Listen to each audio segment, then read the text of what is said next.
Hello বন্ধুরা, আপনারা কেমন আছেন? আশা করি খুব ভালো আছেন আর সুস্থ আছেন। আমিও খুব ভালো আছি। আজকে নতুন একটা রেসিপি নিয়ে চলে আসি আপনাদের সামনে। আশা করি আপনাদের ভালো লাগবে। আর আজকে হলো আলু পাতার শাকের রেসিপি। আজকে আলু পাতা দিয়ে আর পিঠালি দিয়ে শাক রান্না হবে। তো আপনারা কারা কারা খেয়েছেন এই শাকটা পুরো রেসিপিটা দেখুন, তাহলেই বুঝতে পারবেন। এদিকে দেখুন আলু পাতা, এগুলো কিন্তু আমি যে কয়েকটা আলু গাছ জ্বালিয়ে গিয়েছিলো, সেগুলো ছোটো ছোটো করে কেটে টপের মধ্যে লাগিয়ে দিয়েছিলাম। সেগুলোর থেকে কিন্তু এই আলু গাছগুলো হয়েছে। এই আলু পাতাগুলো আমি তুলে নিয়েছি, একদম টাটকা, একদম কচি, আর কোনো সার নেই, কিচ্ছু নেই। দেখুন আমি এইভাবে কিন্তু পাতাগুলো কেটে নিয়েছি। আপনারা চাইলে আরও ঝিরিঝিরি করেও কাটতে পারেন। এদিকে দেখুন রসুন কুচি, পেঁয়াজ কুচি আর লঙ্কা কুচি কেটে নিয়েছি।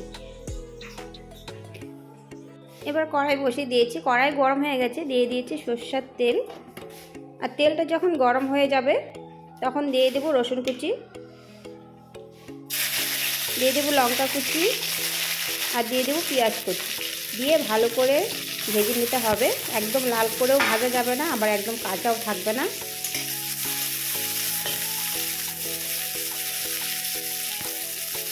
বন্ধুরা এইভাবে কিন্তু করে খাবেন আলু পাতা শাক, আর দারুণ লাগে। আমি তো একদম গরম গরম রান্না করে ভাত দিয়ে খেয়েছি, যা লেগেছে না কি বলবো। আর মারাত্মক টেস্ট। আর কচি পাতা, তার মধ্যে কোনো সার ঠার নেই।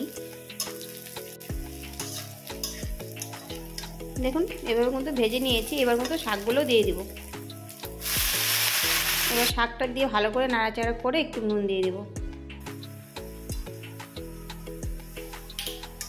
নুন দিয়ে আবারও নাড়াচাড়া করে নেব। আর এই জলটা দেখতে পাচ্ছেন, শাকের যে জলটা উঠেছে, এই জলটা কিন্তু একদম শুকিয়ে যাবে। যখন একদম শুকিয়ে যাবে তারপরে কিন্তু আমি চালের গুঁড়ো ভিজিয়ে রেখেছি, গুঁড়োটা আর কি জল দিয়ে ভিজিয়ে রেখেছি। দেখুন সুন্দর কিন্তু জলটা শুকিয়ে গেছে। এখন আর জল নেই। আর এটা কিন্তু আর লাল করে ভাজা যাবে না, জলটা শুকিয়ে গেলে পিঠালিটা দিয়ে দিতে হবে, চালের গুঁড়োটা জলে গুলিয়ে দিয়ে দিতে হবে। তো আপনারা কিন্তু অবশ্যই এভাবে করে খাবেন। আর চালের গুঁড়িটা আর কি, এটা জলের মধ্যে একটুখানি ভিজিয়ে রাখবেন, অল্প করে জল দিয়ে ভিজিয়ে রাখবেন। তো এই যে দেখুন আমি ছোট একটা বাটিতে 3 চামচ নিয়েছি চালের গুঁড়ি, নিয়ে ভিজিয়ে রেখেছিলাম। দেখুন এটা কিন্তু এখন দিয়ে দিচ্ছি। এখন সুন্দর একটা আঠালো হয়ে যাবে, আর দারুণ লাগে বন্ধুরা, কি বলবো, আর মারাত্মক টেস্ট।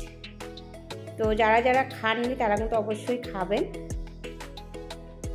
গরম গরম ভাত দিয়ে আর গরম গরম শাক, পিঠালি শাক, ও দারুণ টেস্ট।